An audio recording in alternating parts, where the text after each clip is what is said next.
Olá, minha gente. O Ponto de Vista de hoje traz um tema urgente que atravessa a vida de milhões de mulheres: a misoginia, machosfera e a violência de gênero. Para entender melhor sobre esses termos, como eles se manifestam, como cresce e como combater esse ecossistema de ódio, eu tenho aqui ao meu lado, nós recebemos em nosso estúdio a Isabela Bourdion, que é geógrafa. Isabela, eu acho que todo mundo em casa está se perguntando, mas geógrafa e vai falar sobre essa questão de misoginia? Seja muito bem-vinda. Muito obrigada, queria agradecer pelo convite e espero que a partir da geografia eu possa contribuir com o debate. Exatamente, a gente já fica aí se perguntando, por que uma geógrafa defende essas ideias, fala sobre essa questão de violência de gênero, misoginia, violência contra mulheres. O que tem em relação com a geografia? Bom, eu acho que esse interesse parte desde da minha percepção de vida, da minha visão de mundo enquanto sujeito, desse mundo desigual, e também pela necessidade de entender que todas essas opressões de gênero, assim como as opressões de raça, de classe e também as LGBTfobias, elas acontecem numa espacialidade, em diversas escalas, desde aqui, por exemplo, o município de Campinas até internacionalmente, e que levar em consideração, o espaço geográfico e como ele é produzido e reproduzido nesse sistema capitalista, é importante eu levar em consideração, porque o gênero ele influencia, como a gente tem a produção desse espaço, ao mesmo tempo que é influenciado por ele. Você, no seu estudo, você percebeu, descobriu que algumas regiões são mais determinantes para essas violências, é isso? Isso, exatamente. A gente tem, quando a gente pensa, como que essa violência ela atinge a população, a violência de gênero, a gente percebe que algumas pessoas, algumas mulheres, por exemplo, são mais afetadas a partir do local que elas percorrem. Então, por exemplo, lugares menos iluminados, periferias da cidade, no próprio local de transporte público, e também essa relação entre o que é o público e o que é o privado, também influencia diretamente como são sofridas e como são percebidas esses tipos de violência. Isabela, você é doutoranda pela Unicamp e eu vi que tem um estudo, que se chama cartografia. Eu gostaria de entender um pouco o que é esse estudo e qual a relação também, como que se manifesta nesse tema que nós estamos abordando. Sim. A cartografia ela é a área de estudo que se preocupa com a elaboração, produção e o uso de mapas, hegemonicamente, majoritariamente, o elaborar os mapas, historicamente falando, é uma atividade que foi pensada a partir dos Estados-nação, Então, o mapa, desde sempre, no início da sua percepção, ele era utilizado para o controle dos territórios, A partir do momento que a gente representa um território, a gente tem conhecimento sobre ele e a gente acaba também tendo domínio, conhecimento e poder sobre esse território. Tanto que muitos mapas são utilizados como uma forma de instrumento geopolítico durante o período de colonização. Uhum. E nesse caso, por ser um tipo de instrumento produzido por homens e a partir de um ponto de vista do Estado, muitas questões foram invisibilizadas. E como isso aconteceu por tanto tempo e desde tão cedo, acabou que a gente perdeu a ideia de que aquele espaço que era reproduzido, aquele território, não era neutro. E muitas coisas, ao serem deixadas de serem colocadas nesses mapas, acabam sendo invisibilizadas. Então, por exemplo, quando eu realizo um mapeamento e não coloco as questões sobre a violência de gênero que nele acontece, é como se não existissem aqueles problemas. A gente apaga ao passo que a gente tem o mapa tido como esse instrumento que traduz o que é verdade sobre o território. Então, estudar o gênero a partir do mapa e com o mapa é que a gente possa dar usar uma linguagem para poder representar e dar visibilidade para questões que por muito tempo não foram colocadas em visão. Isa, agora a gente vê que assim, cada vez mais o número de violência contra mulheres vem crescendo. Uhum. Isso tem acontecido porque esses mapas não foram atualizados ou eles não são divulgados com todas as informações necessárias? Eu diria que o que a gente vê hoje, na verdade, as violências de gênero, elas têm causas múltiplas, né? Eu acho que um primeiro momento, eu vou elencar algumas, né? Eu acho que a violência de gênero, ela sempre existiu, mas é algo muito recente que tem sido alvo de estudo. E isso faz com que, por ser recente, né, a gente tenha um boom de informação sobre isso. Um outro ponto, pensando com relação ao aumento das tecnologias, né? A gente começa a ter uma maior produção de mapas e as cartógrafas passam a tomar lugar enquanto produtoras de mapas, né? Não só geógrafas, mas outras áreas da ciência também passam a produzir mapas. E com isso, ao passo que a gente tem mulheres produzindo mapas, começa a se dar visibilidade para esse assunto que se dá de maneira desigual em todo o globo, em todo o território. Quando a gente fala sobre misoginia, de que forma ela se manifesta, ela se estrutura? Porque a gente vê que ela está muito presente na sociedade. De que forma isso acontece? Eu acho que a gente pode pensar a partir do sistema capitalista, né, que é um sistema não apenas econômico, mas um sistema que estruturou toda uma forma de vida, né? E para ele se sustentar enquanto tal, a gente tem algumas opressões que são reproduzidas e o gênero está dentro dela, né? Pelo que muitas autoras, como a Silvia Federici, vai chamar de patriarcado. E isso fez com que, de alguma forma, as violências sofridas pelas mulheres fosse algo estruturante e estrutural desse sistema. E a partir do momento que a gente tem as opressões de gênero como estruturante desse sistema, e com as tecnologias, eu gosto muito de trazer a virada da metade do século XX como um ponto de referência. Porque naquele momento, as opressões elas eram tão gritantes que a gente sente a necessidade de falar sobre elas e se manifestar e lutar para que elas sejam combatidas. Uhum. E aí, com as tecnologias, ao mesmo tempo que a gente consegue se fortalecer, os discursos de misóginos e machistas começam a também entrar mais em voga. E aí, mais atualmente, né, principalmente a partir de 2008, que a gente tem a grande crise do capitalismo, a gente ainda não se sente, não tem um sistema totalmente recuperado, já que as crises elas são cíclicas dentro desse sistema.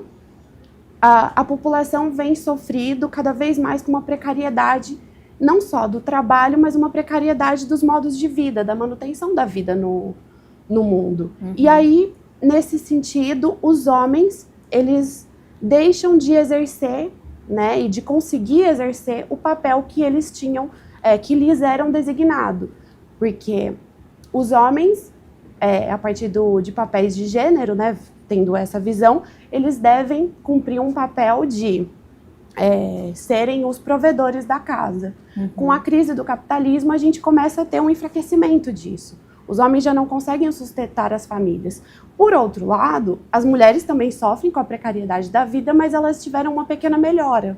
Uhum. Então tem essa contradição. A gente já pode votar, a gente consegue trabalhar, a gente consegue cuidar e se autossustentar. E isso gera um choque entre esses papéis de gênero. Você mexe a base e acaba tendo cada vez mais esse choque do que seriam esses papéis. E é claro que a resposta para essa pergunta ela é muito complexa, né? Se resume no sistema capitalista, mas para você conseguir desenvolver melhor a ideia, é difícil. É muito mais fácil a gente colocar como nome, né, como o causador das dificuldades que os homens vêm passando, como a mulher, que é vista dentro do sistema como apenas um aparato responsável pela reprodução social. Você acredita que se nós estivéssemos num país mais socialista, esse número seria menor? Essa quantidade de violência contra mulheres, discurso de ódio na internet seria menor? Eu acredito que sim, mas que eu acho que é importante dizer, claro, que não só socialista, mas um país que fosse mais socialista, mais feminista, mais antirracista, porque eu acho que a gente não pode pensar as desigualdades de gênero descolada dessas outras desigualdades que a gente tem. Sem então, dúvida. Não só porque são vários problemas, né? Exatamente. E elas vão atingir as pessoas de maneiras diferentes, né? E a forma que atinge não é uma somatória de desigualdades, né? Cada intersecção, né, como diz a Patricia Hill Collins, ela gera uma nova desigualdade, né? Uma mulher negra que mora numa parte mais central vai sofrer as desigualdades diferente do que uma mulher negra na periferia. E se for uma mulher negra lésbica, será de uma outra forma, que será diferente de um homem branco homossexual, que será diferente de um homem branco, por exemplo, cis. Então, o socialismo ele é importante, acredito que ter algo pensado a partir de romper com essas estruturas de opressões é importante, mas a estrutura de opressão não é só da classe, também é da raça e também é do gênero. A gente tem um ponto que eu acho que deve ser crucial, porque assim, o acesso à internet, ele está quase que para todo mundo, né? Acho que 80%, 90% do país, é claro que a gente tem, né, questões de qualidade de serviço, mas enfim, a informação chega para as pessoas de alguma forma. Esse cenário, esse ambiente da internet, fácil para todos, né, acessível para quase todos, vamos dizer, é um ambiente propício para praticar esse discurso de ódio, essas violências que têm acontecido contra as mulheres, que não é só no dia a dia, assim, na vida real, mas no virtual também, né? Sim, sim. Inclusive, alguns relatórios da ONU Mulheres têm apontado muito para isso, né? De que as opressões que acontecem na vida real, de alguma forma, podem ter início, inclusive, nesse mundo virtual, né? Não que o mundo virtual também não seja real, mas separando, né, dessa maneira. A gente observa que, ao passo que você tem esse acesso às tecnologias e você começa a ficar mais interno a ela, a gente começa também, ao mesmo tempo, conseguir se comunicar de uma maneira muito mais rápida, muito mais veloz, e muitas vezes no anonimato. E à medida que você consegue estar no anonimato, isso te dá quase que um sentimento de coragem de expressar aquilo que talvez no mundo real você não expressasse. E isso faz com que os discursos de ódio sejam mais comuns e mais disseminados, principalmente levando em consideração o contexto que a gente vive hoje. Até porque na internet ainda tem muita gente que pensa que a internet é uma terra sem dono, né? Que não tem fiscalização, que ali você pode ser muito machão, desculpa o termo, né? Mas assim, ainda tem pessoas que pensam assim, ali eu posso dominar, fazer o que eu quero com qualquer foto ou sem foto, porque ninguém vai descobrir o meu perfil. Não é bem assim, né? E eu acho que por isso que é importante a gente sempre demandar da institucionalidade uma legislação que corresponda a essa realidade que a gente vive hoje, né?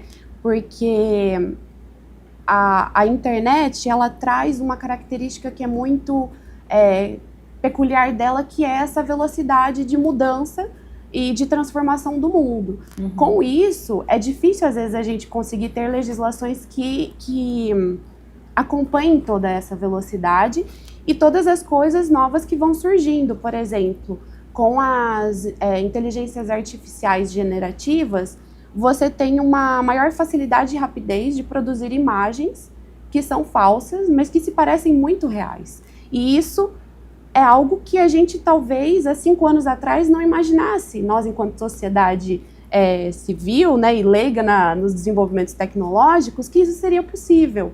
E aí a gente se debruça e se choca com algo que a gente precisa aprender a lidar com isso, né? Uhum. Então é importante também que a gente, enquanto sociedade, demande legislações que correspondam com esse tipo de crime que vão acontecendo nesse ambiente virtual. Mulheres negras, indígenas, transexuais e lésbicas sofrem violência ainda mais intensa. Porque a misoginia também é atravessada por raça, sexualidade e identidade. Eu acho que nesse ponto a gente precisa pensar como que esse tipo de, né, as interseccionalidades, elas, ao passo que a gente observa elas rompem com esses papéis de gênero, né? A gente precisa que as mulheres negras desenvolvam um papel, as mulheres lésbicas outro, e eu acho que nesse sentido, pensar a partir da interseccionalidade é dar respostas, e na verdade, mais do que dar respostas, é fazer perguntas, né? E não se preocupar tanto em querer universalizar as coisas, né? Eu acho que pensar a partir da pluralidade dentro de algo que é único.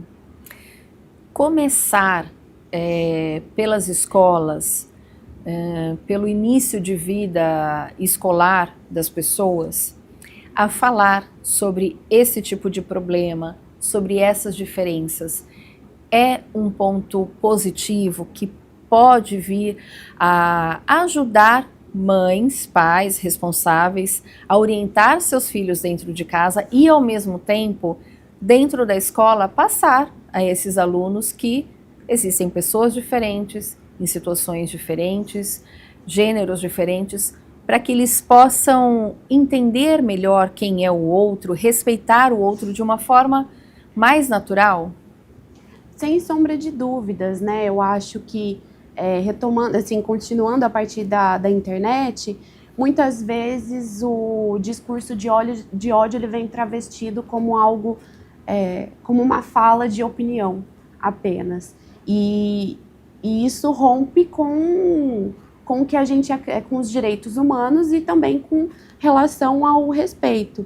Eu acho que é importante a gente ter esses momentos dentro das escolas, principalmente nos anos iniciais, que é onde as nossas crianças estão se formando enquanto indivíduos, enquanto cidadãos, e poder respeitar e poder demonstrar a beleza e a importância de se ter essa diversidade, eu acho que é fundamental, porque muitas vezes as crianças, elas, nas próprias brincadeiras que elas fazem nas escolas e até mesmo se reproduzem dentro do ambiente familiar, são brincadeiras que, na verdade, é como se ensinassem a gente a desenvolver os papéis de gênero quando ficamos mais velhos. Uhum. Então, eu imagino, né, que muitos dos que estão assistindo a gente, meninas brincavam de casinha, de ser professora, tinha uma mini vassoura, um mini rodo, e os meninos com carrinhos e sempre brincadeiras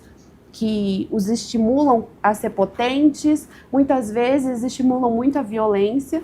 Então, a gente poder no começo da infância, né, já romper e ensinar para as crianças que também podem brincar com outros brinquedos, né, e romper com esse papel de gênero que é socialmente construído e reforçado, é algo muito potente. E também eu diria que é um papel a ser desenvolvido pelas escolas. E até na vestimenta, né? Porque a gente Sim. sabe que ainda se mantém aquela história, né? O menino usa azul, a menina usa rosa, aí o menino vai com uma camisa lilás para a escola, ou rosa que seja, os coleguinhas ficam ali tirando sarro. Então acho que ensinar isso também faz parte de ter uma educação mais segura, né? E menos preconceituosa. Sim, sim, com certeza. Tem uma professora transfeminista, Helena Vieira, ela faz uma piada de que os próprios momentos de chá de bebê são um próprio xamanismo de gênero, porque quando explode o azul, o pai fica feliz, né, e é um menino, e quando explode a fumaça rosa, é uma menina, e aí geralmente tem o pai triste e a mãe feliz. Essa cena, eu acho que também, de uma maneira mais engraçada, né, de fazer uma analogia, ela traz à luz esse debate também das próprias questões de cores, né?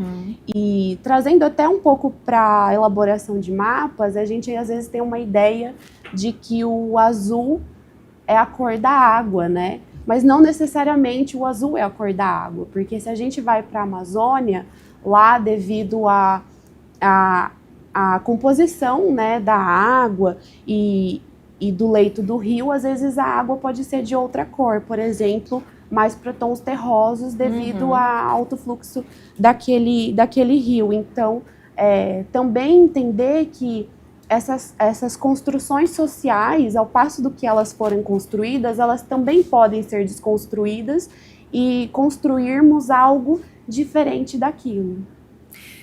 Nos últimos anos, essas violências ganharam novas formas através da chamada machosfera e do movimento Red Pill. Eu acho que é importante ressaltar para quem está em casa, porque muita gente ainda não entende esses dois termos. Você pode explicar para a gente? Sim, claro. A machosfera, ela é um nome que ficou muito conhecido e foi mais divulgado num relatório da ONU Mulheres, né, que tratava sobre dados e algumas elaborações sobre o feminicídio no ano de 2024. E a machosfera nada mais é do que esse conjunto de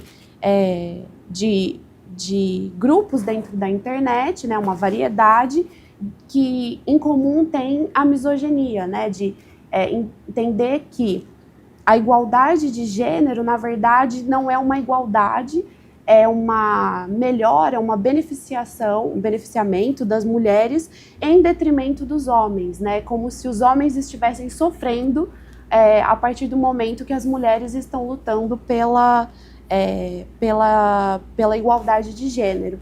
E aí um desses tipos de movimento, né, que comporia essa machosfera seria esse movimento Red Pill, que acredita que existe, na verdade, reforça o que a gente conhece, né, como os papéis de gênero, de que o homem tem que ser o provedor, o homem é o macho alfa, que tem que ter os carros mais potentes, que bebe as bebidas mais amargas, enquanto que a mulher, ela deve ser o quê? Uma mulher de valor, né? Ela não pode ser uma mulher que eles enxergam como, na verdade, as liberdades que a gente atingiu, né, a partir do feminismo, é tudo que o Red Pill mais rejeita, né? As mulheres livres, que usam as roupas que têm vontade, que usam os cabelos de diversos tamanhos e formatos e cores, e que fazem o que desejam, né? E, na verdade, isso é o total reprimido pelo movimento Red Pill. É como se eles acreditassem que mulher de verdade são só aquelas tipo as boazinhas da novela das 6. Exatamente, não é? Exatamente. Ela não xinga, ela fala ali toda calminha, né? Sim, é a bela, recatada e do lar. E do lar, exatamente. E é um movimento que a gente observa até em algumas falas de pastores, como do Silas Malafaia, falando que as mulheres não devem ir para a universidade, que quem deve ir para a universidade são apenas os homens, e que as mulheres devem ficar em casa, cuidar da família. A pessoa que mais tem que deter conhecimento é o homem. E isso é algo totalmente inaceitável no que a gente vive hoje, né? A gente lutou muito para que a gente pudesse minimamente conseguir acessar a universidade. Acessamos, ainda continua sendo muito difícil, né? A gente tem muitas violências e assédios de professores com alunas, de alunos com alunas, às vezes no translado para chegar até a universidade.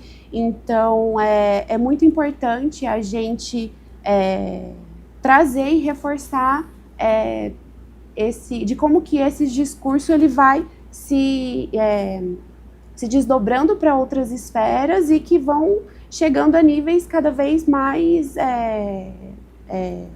globais e um discurso que vai se universalizando. Isabela, tem um estudo da UFRJ, né, Universidade Federal do Rio de Janeiro, que revelou 137 canais misóginos no YouTube. O que esse crescimento diz sobre o momento sociocultural que nós estamos vivendo? Eu acho que ele tem... Ele responde a esses movimentos da machosfera que vai culpar e culpabilizar as mulheres como as grandes vilãs dos homens estarem passando por que estão passando agora, né? No sentido de, às vezes, as mulheres elas estão ficando... Não gosto muito da palavra empoderada, mas acho que para esse contexto ele serve muito bem. As mulheres vão ficando mais empoderadas e elas percebem que não é necessário elas precisarem de homens para se manterem, para construírem uma família, ou quando estão construindo uma família, se sofrem violência, qualquer tipo de violência, né, patrimonial, violência física, psicológica, elas têm a possibilidade de sair desse contexto. E ao passo de que nós começamos a dizer alguns nãos,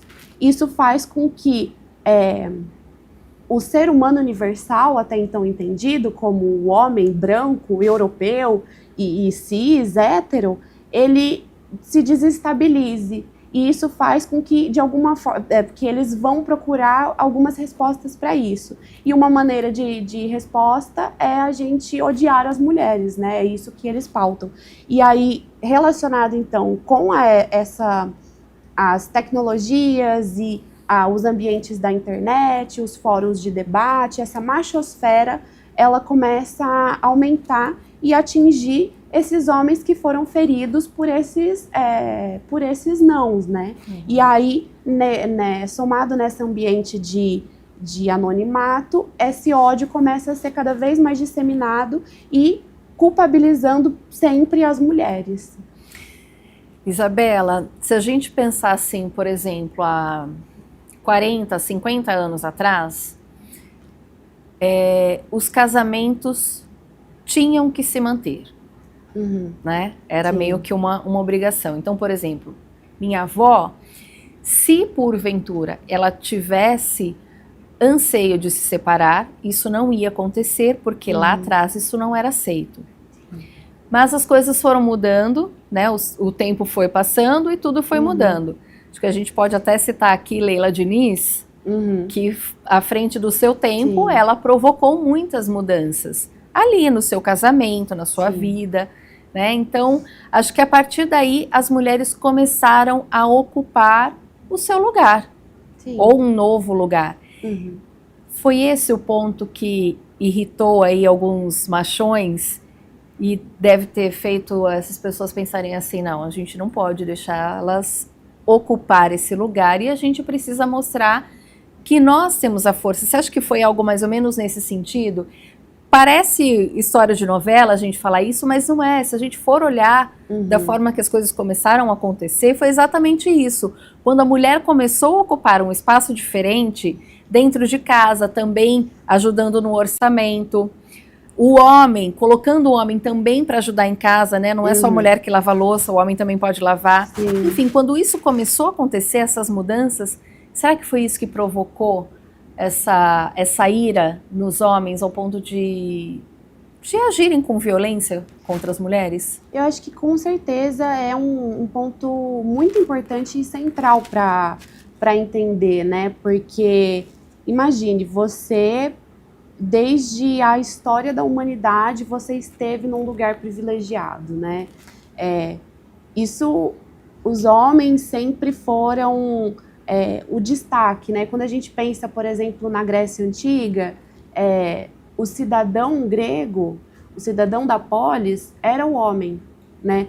E aí ali já tinham relações de servidão, então o homem que era estrangeiro, o homem que era servo não era o cidadão. O cidadão era o homem com mais de 18 que poderia participar da política. E as mulheres nem eram vistas como cidadão. E a partir do momento que a gente começa a conquistar os direitos, né, que não chega nem perto do que a gente almeja, eles vão perdendo lugar, vão perdendo os benefícios que lhes eram cabido no contexto de desde sempre, assim, né? Usar essa frase. E aí você começa a ter, então, como assim? Elas estão tomando o nosso lugar.